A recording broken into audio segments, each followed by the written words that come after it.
Hi, everyone. I am so excited to kick off this training about email marketing. I am going to pass it over to Louise McCown in just one quick second. She is going to guide us through so much of the why behind email marketing. The testimony, though, of what it has done for Louise and I's business is huge. I have been in sales since 2011, so about 14 years, and I have maintained an email list throughout that entire time. And there are people still coming into my life, into my business, into my world, and they will say it is because of the emails and it is because of the contact. In fact, I was thinking as I drove this morning, I just contacted a friend. We moved towns and I had a friend pick up my son from an event. And the only reason I was really deeply connected with her is she came to something I did in person about 10 years ago. And then she stayed on my email list and we stayed in touch. And so when I moved out to my new town, we had built such a connection over years and years of touch points just through email that we are now in real life friends. So there are just so many examples of in real life friendships, business, exponential growth that can happen through email marketing. And so I am, I'll come in a little bit and share more details. My history is that I have a degree in English. I was an English major, went into public relations, then ended up becoming involved in mission-based sales and was a sales trainer on the corporate side for quite some time before I jumped into the direct retail space where I've been and been growing a business over the last few years. But I'm going to pass it to Louise. She's got the best content. She's going to introduce us to everything that we'll be going over today and really give us so much inspiration and hopefully the fuel it's going to take for you to take next steps, whether you're just starting your email marketing journey or you want to kick it up a few notches. Thank you, Whitney. Like you said, there's something about the connection that happens over email that's actually very surprising to me. I think, especially now in this world where we are so inundated with social selling and just how powerful social media can be for engagement. Um, Email marketing is where you actually move people into action in a different way and things go a lot deeper. So I too have been in this industry for now it's been 11 years. Prior to that, I was always in actually commercial real estate and I had little side blog back in the blog days. And I loved the ability to kind of just be very real vulnerable, and just kind of tell stories and how I would reflect on things that people connect to, and people connect to things that are very real. Nowadays, with social media, because it's so prevalent, it's easy for it to sometimes be just noise. And so when someone's going on social media, whether it's TikTok, Instagram, Facebook, you're vying for their attention, right? And the difference of what we're going to go through of what email happens and how you engage people is what's going to make honestly all the difference for you, to engage with your people in a new and different way. So I want to start us off and really talk about why it matters, and give you some statistics. And it actually, as I sat and looked through these statistics and saw just the engagement that I see from my email versus social media, it was just so encouraging. I think that probably anyone here who's watching, you might not actually ever go see your social media analytics, and see the numbers of who's following, who's engaging with your posts, your stories, who's actually, or how many people are actually clicking on your links.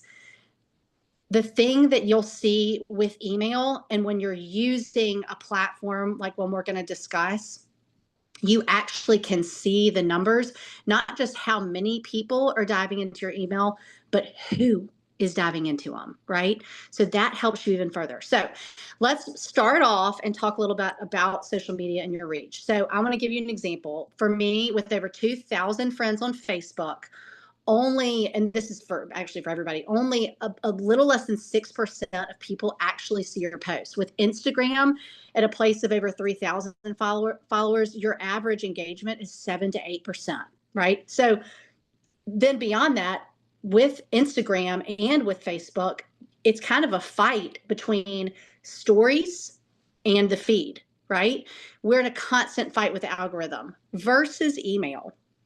The averages for email are that you get around a 22% open rate. That's just people opening your email and it registering in their system.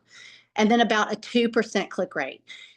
For me, I'll tell you, I have been emailing consistently for years now. I did actually fall off and stop emailing consistently, and I noticed that things were different. I noticed that my sales were different. My repeat sales were different, and even just conversations were different, right?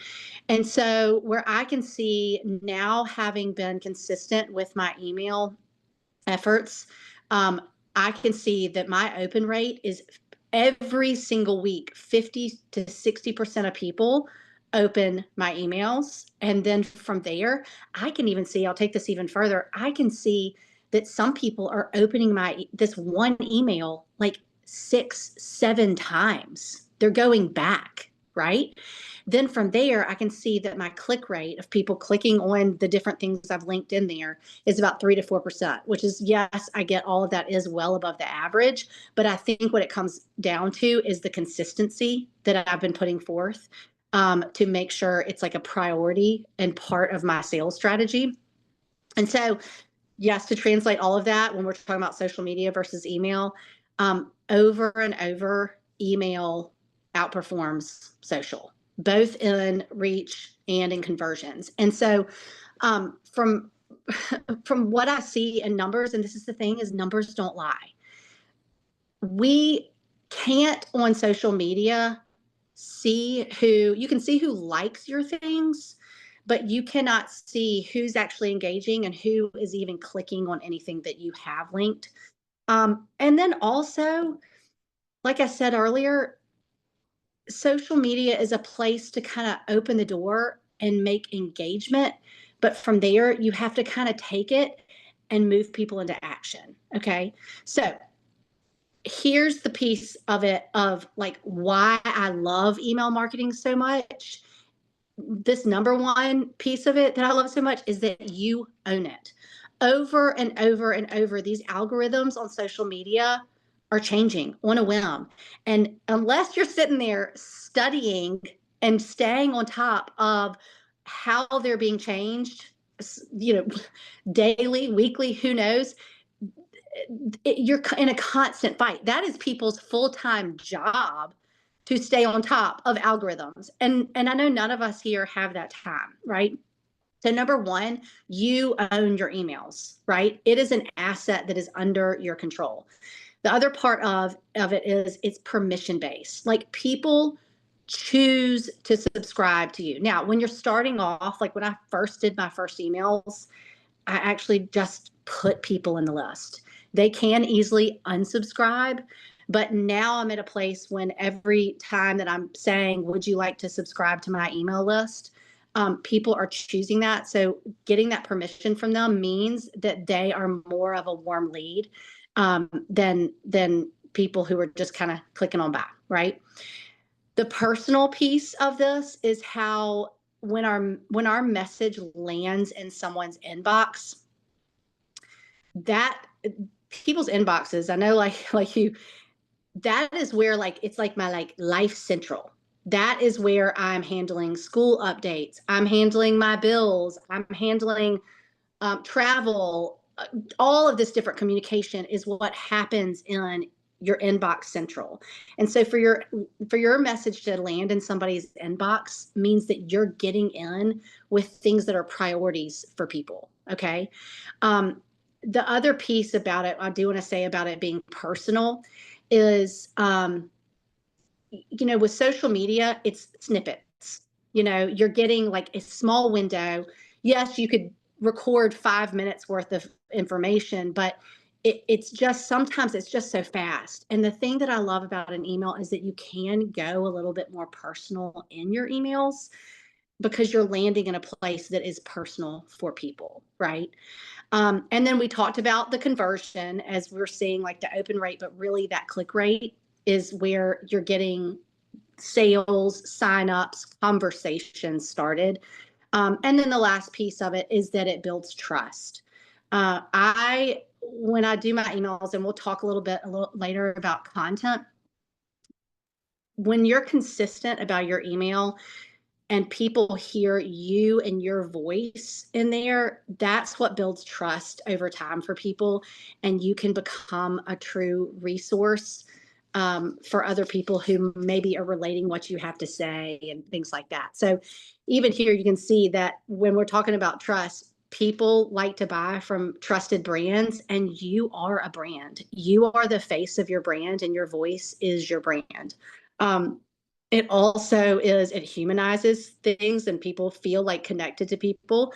Um, we're trying to stand out, all of these different things of making it personal for people. But that loyalty piece that's at the bottom here, when we are building relationships through email, we want to build a true lifelong customer relationship.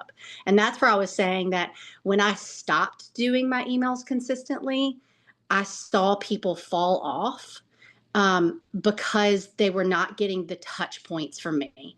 And I know that we all go through seasons in our feelings with social media where we can kind of get burned out, tired of it, check out for a little bit. Some people go on little social media hiatuses all the time. And really, when we think about those stories, those are 24 hours, right? And then things in your feed, those get lost, right? But over and over, when that email lands in somebody's inbox, like I said, you know that it's getting there, but you're also not getting lost in the noise. And that's where that loyalty, we talk about touch points in our business and sales touch points.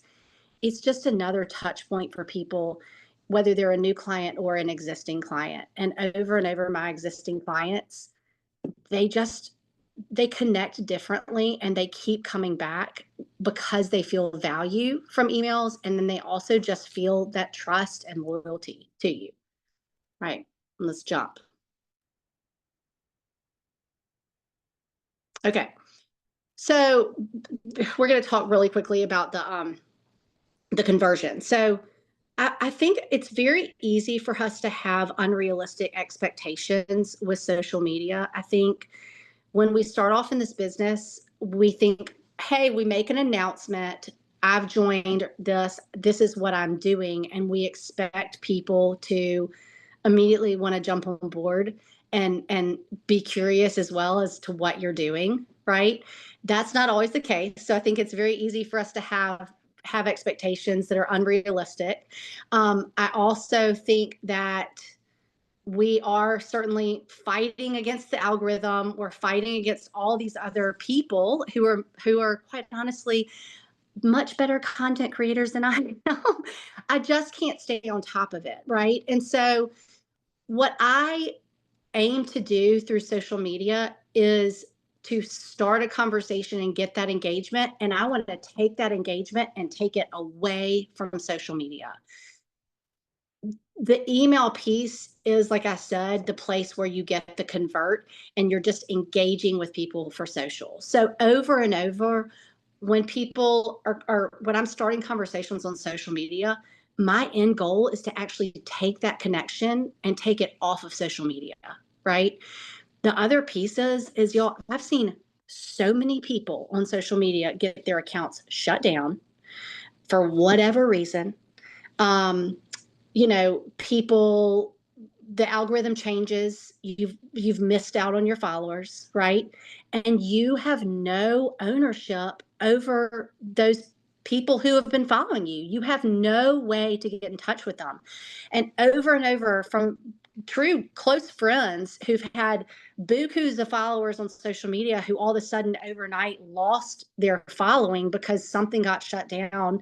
um, they've lost all their intellectual property, yes, of what they've put out there, but they've lost the people.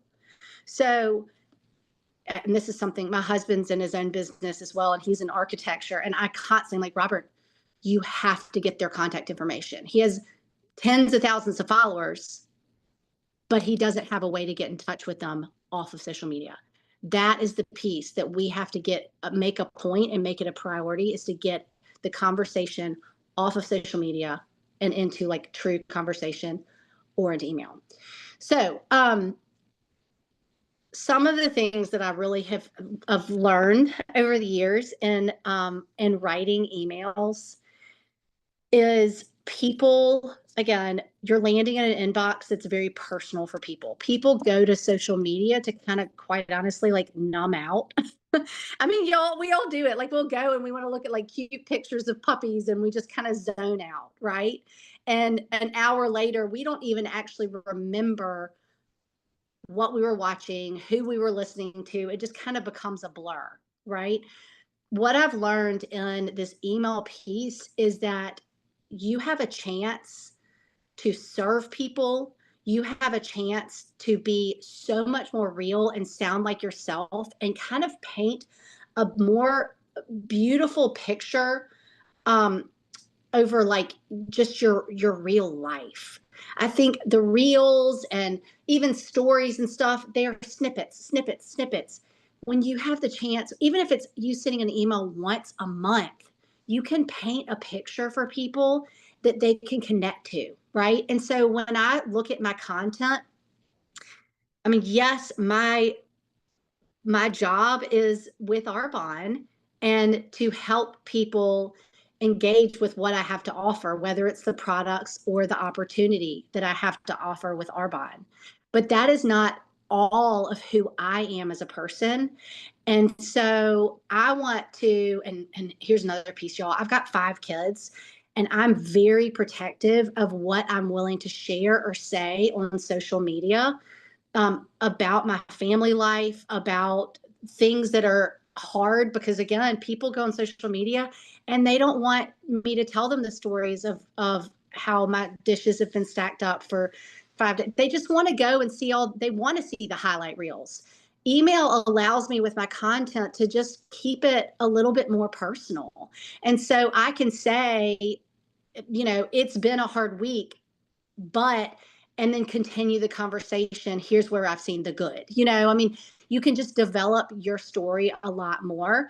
And you can also then prompt people to be more reflective of what's going on in their life, right? So I'm not saying that you have to write every email some big life story, but I see over and over in my content that when I can say something in the beginning of my email, that even if it's a paragraph or two that's kind of, hey, this is what's going on, it starts conversations. Whether it's me running into somebody at the grocery store or somebody replying back to that email, I get more conversation started from my email than I ever do from my social media, ever. And I've run into people who stopped me and said, hey, I'm on your email list and I look forward to your email every Friday. And I mean, I'm not sharing anything that's like life changing, but I think it's just that people can relate because they're being taken away from all the rest of the noise, right? And so in your content, making sure that it is personal.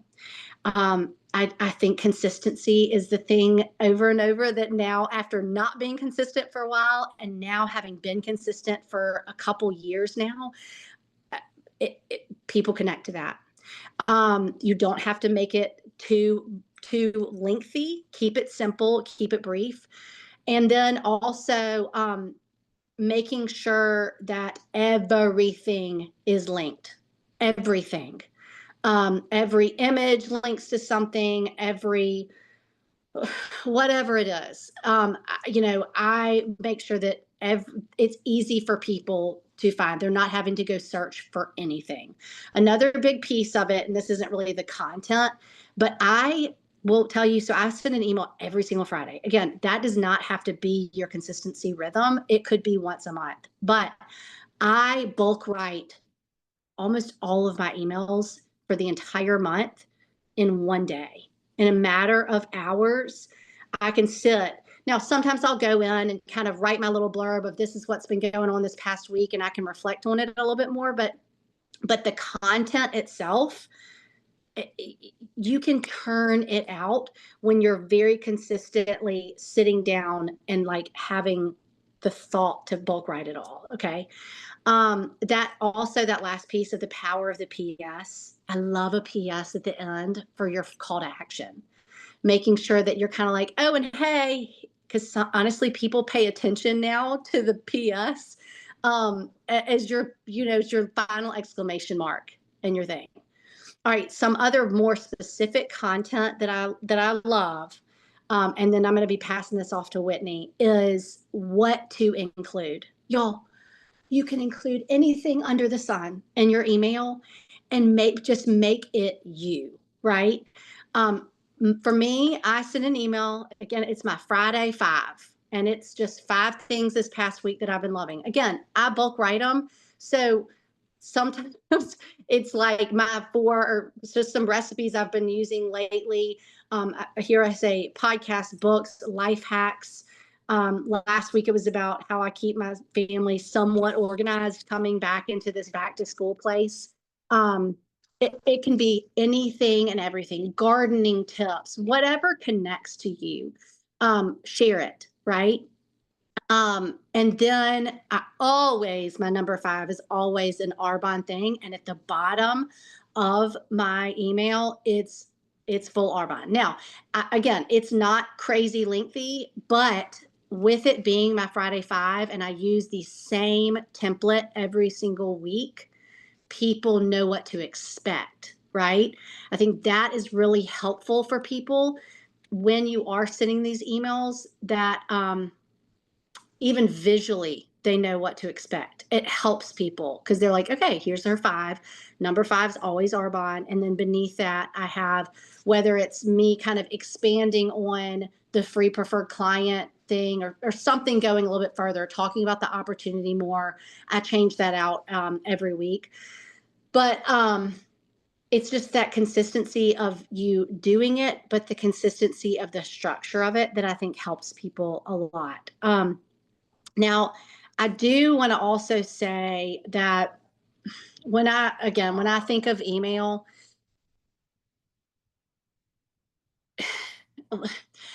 there are so many people that it creates momentum, right? There are people that whether they click on something and I can see, then I also know who to go reach out to. Sometimes when my head and my list is feeling like it's really watered down and I just don't really have an idea of who to reach out to, it goes back to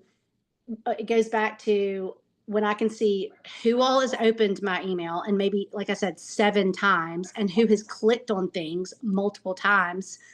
I can reach out to them, right? That's part of me serving them. So again, I cannot say enough about my love for email. It does not have to be long. It does not have to be too fancy. And Whitney's going to go into this of kind of some do's and don'ts and how to make it easier.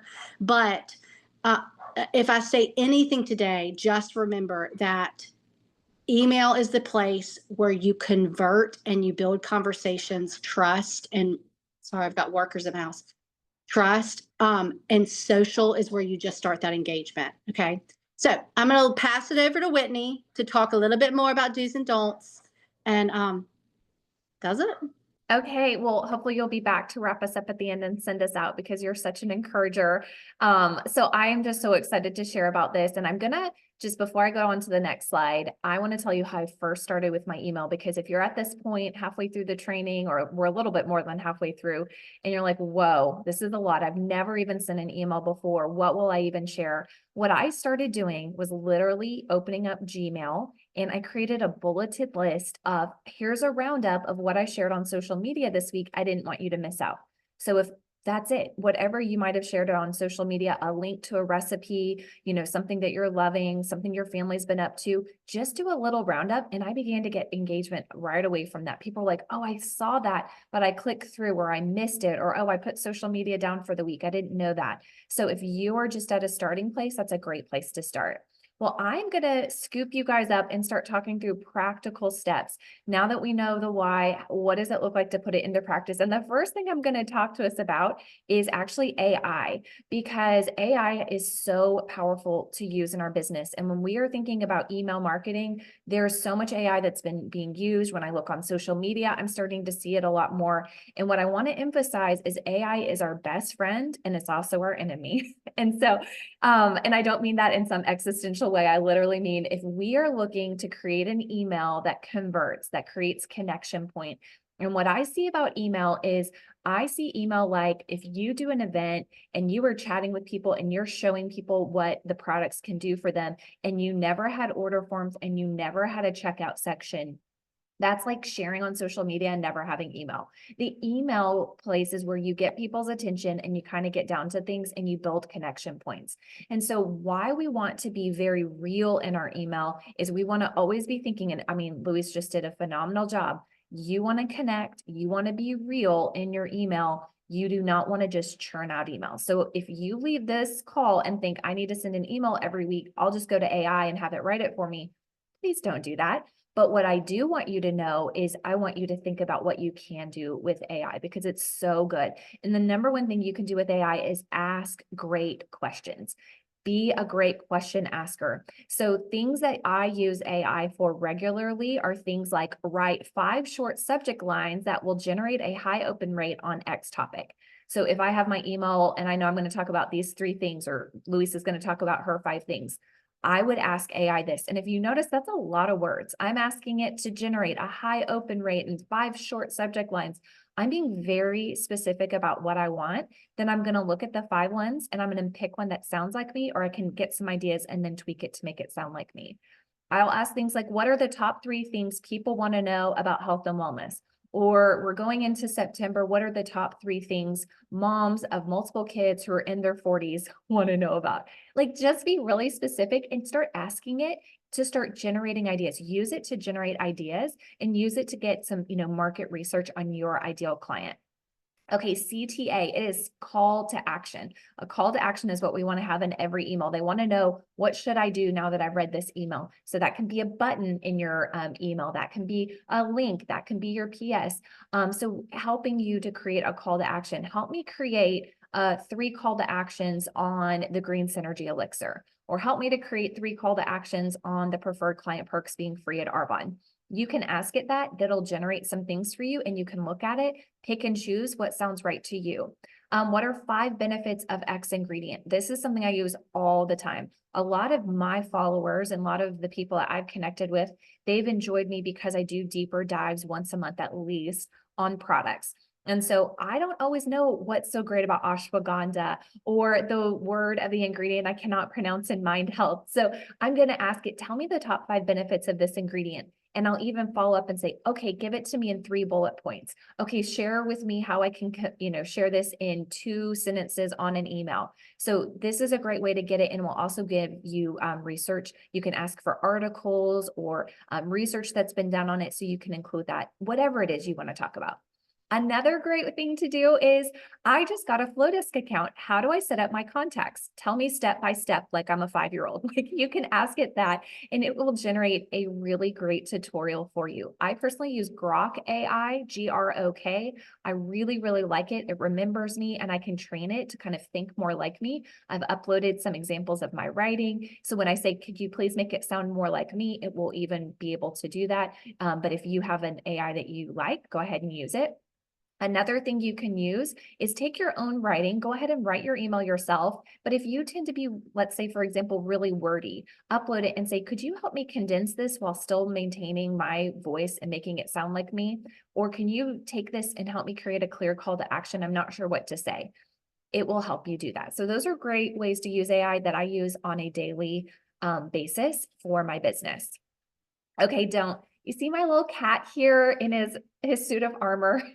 This is where AI gets a little on the no-no side. It's when it looks real but has kind of an eerie vibe to it. And so sometimes when we're using AI, we do get that feeling of, I know this is saying the right thing, but it doesn't make me feel awesome. I know something's not quite real about this. So to avoid that, these are the things you're going to do to avoid falling into that trap, because that would be the opposite of what you're trying to accomplish in your emails. Do not use it to write all your content. It's not going to be authentic, and it will not build your like, know, and trust. So the ways you will know if you're doing that is, are you cutting and pasting large portions of text? So instead, if it generates something for you, use it to inspire you to create your own content, and see how you can use AI more for the idea generation versus writing. Now, I know for a lot of us, writing can be difficult. And so don't worry about your writing even being perfect. It's okay.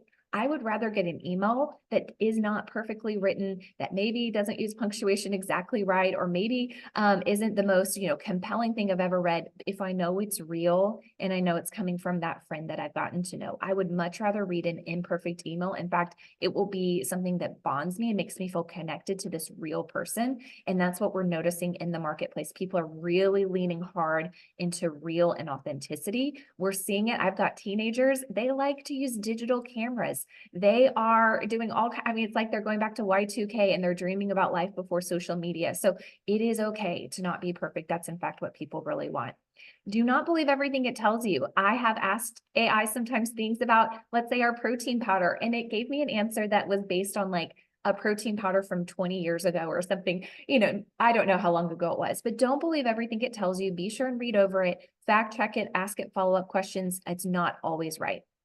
And then do not use the words make it better or write again. Maybe you've done that in AI and they've sent something, you're like, this is terrible, make it better. Instead, be very, very specific. If they generate something that sounds really mechanical or is not what you're looking for, you can be very specific and say, could you make this sound more friendly and relatable? Or could you share the same info, but in 3 bullet points? Those types of things are going to be things you can do. Okay, so let's go to the basics. And as I go, I'm watching the chat too, so feel free to ask any questions. We will do Q&A at the end, but I would love to be sure I'm covering things. So on the basics, here's what I would love for you guys to start doing and putting into practice. So grab a notepad, grab your phone, start a note list. The first thing you are going to want to do is make sure you are gathering email addresses. So you can start with your clients. Clients, when they shop with us, are really opting into hearing from us because they are building a connection point with us. So those are a great way. Those are warm leads for us. You can also use a Google form or Jot form as a very basic way to gather new names. You can start sharing with people. Maybe you're going to just send a general Gmail out, let people know what you're doing. And you can say, hey, I'd love for you to come, be a part of my weekly emails or my monthly email or my regular email. Fill out this quick form and I'll get you added. You can share it on social media too. But the first thing you want to do is gather names. And it's okay if you start off with a few names. I started off just emailing contacts that I had it through my Gmail, and I built it over time. 2, you want to choose a platform, and we'll talk about this and go into a little bit more detail. You want to choose a platform. Just start. Just start. If anything is holding you back, please just start, whether it's Gmail, Yahoo, whatever you're using, just start sending an email. It's done is better than perfect. However, if you're watching this and you're investing in training, I highly recommend Flowdesk. It's something our team's really leaned into. We share our templates. You can track links. You can do so much with that. So here's something I went and grabbed from my Flowdesk.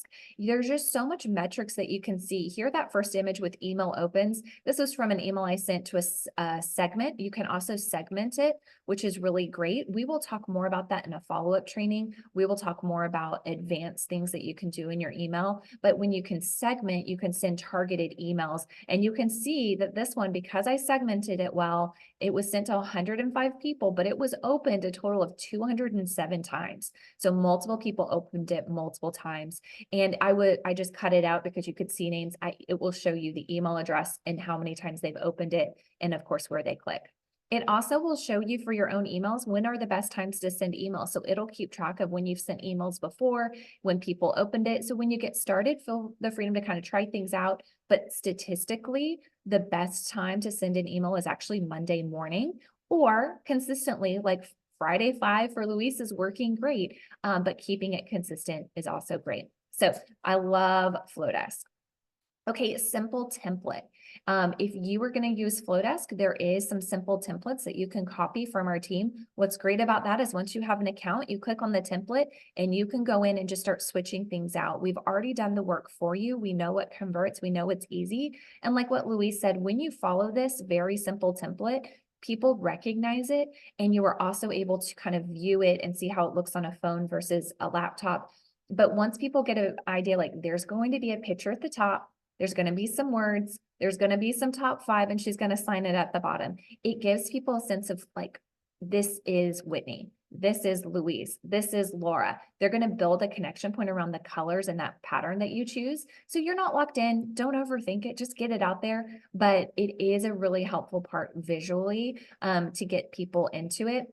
And using the call to action buttons are very helpful. So thinking of a heading, your main content, your call to action button, and signature. Now, I want to say here, there are people that you're going to see on social media who send out elaborate emails. You do not need to do that. Most people are not elaborate people. They want to know your story. They want to know the bread recipe you shared. They want to know, how you got tickets to, fly to wherever you flew to at such a discount, or where was that last place you went on vacation. They just want to connect with you and hear your real story, and then visually have it be cohesive for you. Don't overthink this.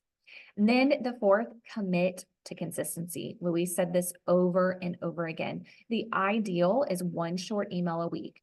Maybe you're going to start with once a month. That is okay. The minimum is once a month, and the ideal is one short email a week. And like she said, you can batch it, you can get it going. Once you have Flowdesk up and going, you can duplicate your email and just make edits to it, and it's ready to go. You can schedule them. It's actually much easier than you think, and it is better to send a short email with a little snippet of content than one very long, detailed email. And so that is definitely what you want to do, is decide to commit to consistency. Then you want to grow. You want to be thinking that your email account is not something stagnant. You want to continue to grow it using opt-ins, using social posts, using it to grab new names. So you'll notice if you follow Louise on social media, she posts about her Friday fives going out every as we get close, whether it's on Friday or the day before when she's working on it, she'll post herself working on it. And then she has a slide that she puts up where she invites people to either tap the button, click the link, whatever she wants to get people's engagement to opt into her email. So keeping it moving. If you're already on social media, continue to add people all the time. Continue to add your clients as you have new clients. Always, always, always add to your email list. And then team support, you've got it. You have team templates and images all ready to go to make your emails easy, engaging, and successful.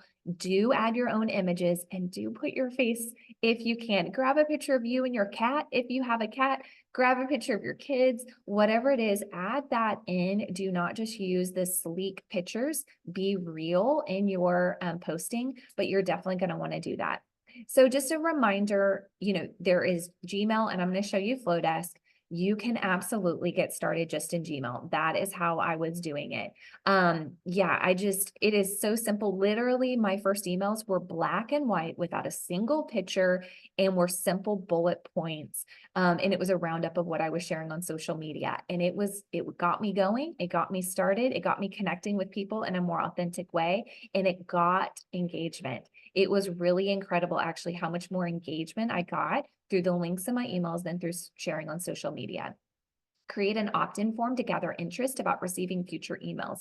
So if you are going to just start using Gmail, or you're going to start, emailing people that haven't been a client of yours or haven't opted in, please go ahead and ask them to opt in. Let them know what you're going to be sharing about. Share your excitement and say, I can't wait for you to get my, Friday 5, or, whatever it is you're going to share about. Please, put your name here on the form so I can get you added to the list. And of course, include your clients, but never, ever, ever overthink it. Just get going. Okay, the next one is Flowdesk. And this one is the one that we just keep talking about. You can get an affiliate link from any of us who are currently using Flowdesk. We all have one, which will get you 50% off for the first year. You can also try it for free. Just know the free one is capped at 500 recipients, but it should be a great one to get started. So you can get in there, click around before you commit.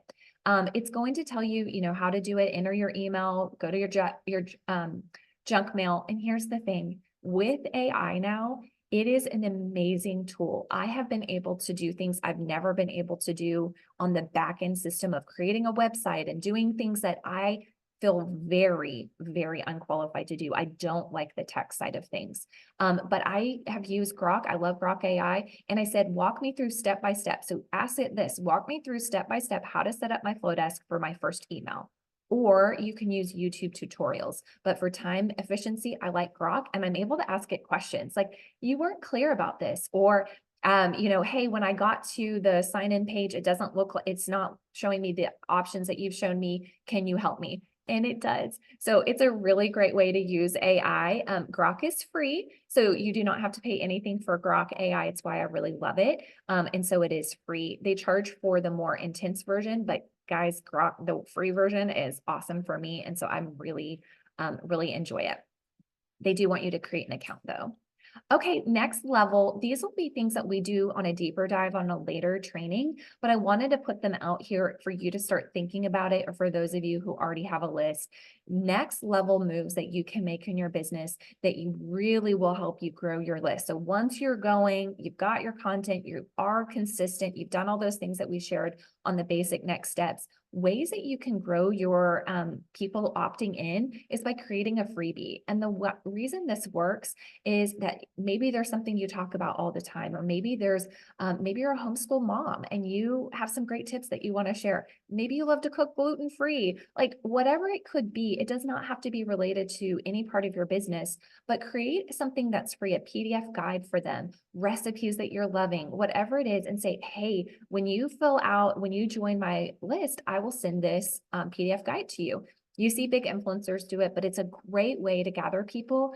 And the thing you can do in that freebie is just be so generous and so serving that they think, if I get this for free, what would it look like if I partnered with her, as a client, or if I became a consultant with her? This person is just so generous and gave me this for free. I can't even believe what I could get, if I partnered with her further. Creating a list call to action. So this one's pretty easy. This is creating a standard image you can use over and over again on social media that invites people to join your list. It's great to just have it done and saved in your folders on your phone, so you're not having to recreate it every time. This is going to be easy for you to be able to share out. Okay, so next steps before I call Louise back to wrap us up and send us on our way, is to update and gather your email list. Again, I know I said this, but you've absolutely just got to get started on it. Get started with whatever you have. Send it to the first, 25 people you think of, add people on later. You don't have to do this perfectly. Don't wait until you think you have it all done. Just go ahead, get an email out and get going. Choose 3 to 5 topics to share consistently in every email. And the best tips I ever got from this was a training some top influencers did. And they said, think of the top 3 to 5 things people always ask you about, or that you find yourself talking about. She goes, it may be things that you don't even think are special, that, everyone knows about them. But if it's something that captures your interest and you find yourself talking about it a lot, it'll be easy to generate info for it. And people are going to feel authentically connected to you. So think about, what are the top 3 to 5 things you would find joy talking about on a weekly basis, and think about how you can bring those consistently into every email. Louise shared hers with recipes, family tips, and then always including Arbonne as one of those 3 to 5. And then I want you to commit. I literally want you to write down on a sticky note. I want you to text the person that you work with. I want you to tell your beloved, spouse, I am committing to sending an email regularly for the next 90 days. I would love for you to send it every week, but start with once a month or every other week. Get that going, make that commitment, and begin to see how the engagement is going to change your business. Okay, Louise, I'm going to call you back to wrap us up and send us out with some strong encouragement. I love it. Well, and you gave us that call to action that we're talking about that you need to have in your emails, is sending a short, simple, personal email. And, we've talked about this over and over, and this image just really shows it for us, that email marketing is not about being perfect. I loved how you even said, when we're talking about do's and don'ts with AI, I would rather read an email from somebody that has, well, nowadays it's not going to have spelling because that gets corrected for you, but grammatical errors, and just sounds like it's from that person, than it sound like AI wrote it. That is a really, really, really big thing, because quite honestly, I think nowadays AI can just it can erode trust more than build it if we lean on it too much, like you said. But over and over, I am seeing that email is the one place where I own the connection. You own it. It is the place where you can build lasting trust. It is the place where people like can really see a ripple effect, and we can go into a place. I think a lot of us all have these servant hearts to really help people, and you can really serve, inspire, educate people in a way that is meaningful, and like I said, that is a lasting impact for people.